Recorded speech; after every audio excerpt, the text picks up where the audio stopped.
আসসালামু আলাইকুম। আমি সানজিদা বলছি বরিশাল থেকে। আশা করি সবাই ভালো আছেন। আমরাও আল্লাহর রহমতে সবাই ভালো আছি। আচ্ছা, আপনারা কে কোথা থেকে আমার ভিডিও দেখছেন অবশ্যই কমেন্ট করে কিন্তু জানাবেন। যাই হোক, সব জায়গায় আসলে রমজানের একটা আবহাওয়া শুরু হয়ে গেছে। রমজানের প্রস্তুতি নিচ্ছে সবাই সবাই যার যার মতো আসলে এক্সট্রা যে কাজগুলো রমজানের আগে আমরা করে থাকি সেগুলোই করে নিচ্ছি। আমিও তার ব্যতিক্রম কিছুই নয়, আমিও সেগুলোই শেয়ার করব আজকে। আসলে আজকে যে কাজগুলো আমি দেখাবো সেগুলো মোটামুটি আসলে কয়েকদিনের জমানো একটা জোড়াতালি দেওয়া ভিডিও। আসলে আমি বলতে পারতাম যে এই ভিডিওটা একদিনেরই, কিন্তু না, আমার পক্ষে আসলে সেটা সম্ভব হয় না। যেহেতু আমার ছোট বাচ্চা আছে, তাকে আমার স্কুলে নিতে হয়, তার পড়াশোনা সব কিছু মিলিয়ে আমি আসলে পেরে উঠি না। তার সাথে তো রান্না বান্না আছেই। রমজানে মূলত আমাদের বা ঈদের আগে আমাদের ঘর পরিষ্কারের একটা ঝামেলা থাকে, ওগুলোই টুকটাক করে করে নিচ্ছিলাম। আর প্রতিদিনের রান্না তো আছেই, সেটা তো থাকবেই, খেতে তো হবে।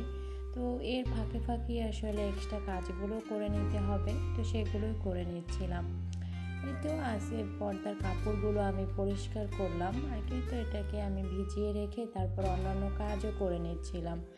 তো যাই হোক, একদম রমজান আমাদের জন্য অতি গুরুত্বপূর্ণ একটা মাস মুসলমানদের জন্য।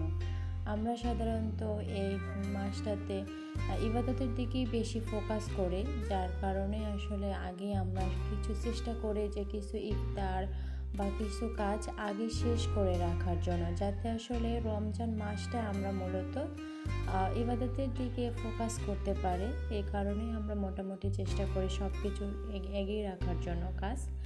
তো যাই হোক, এখানে আমি কিছু ডাল নিয়ে আসছি আসলে রোজার জন্য, রোজার বাজার বলা যায়। ওগুলোকে পরিষ্কার করে নিচ্ছিলাম। এই তো ওখানে আমি ডালগুলো ভেজে রাখছিলাম, মুগ ডাল, সাধারণত সবাই সেটা রাখে, আমিও সেভাবেই রাখছি।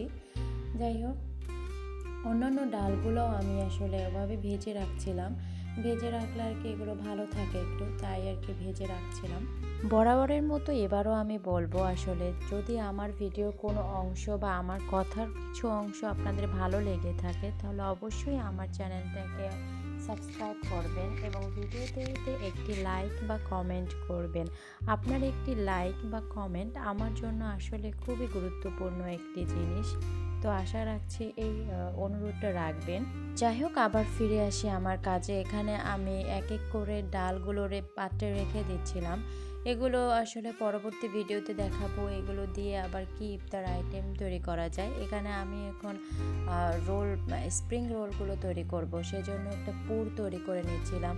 তো এই পুরটাতে সাধারণত ডিম দেওয়া হয় না, চিকেনও দেওয়া হয় না, কিন্তু দিন শেষে আসলে আমরাই খাবো, তাই একটু টেস্ট বৃদ্ধি করার জন্য এই ডিমটা দিলাম, যেহেতু বাবু খাবে। তো দেখা গেছে ও একটু পুষ্টির গুণটা পেলো। তারপরে এই তো ব্যাটার তৈরি করে নিলাম ময়দা প্লাস হচ্ছে কর্নফ্লাওয়ার দিয়ে। এই যে শীট তৈরি করব, তো শীটটা যখন এরকম আলগা হয়ে উঠে যাবে তখন বুঝতে হবে যে আসলে শীটটা হয়ে গেছে।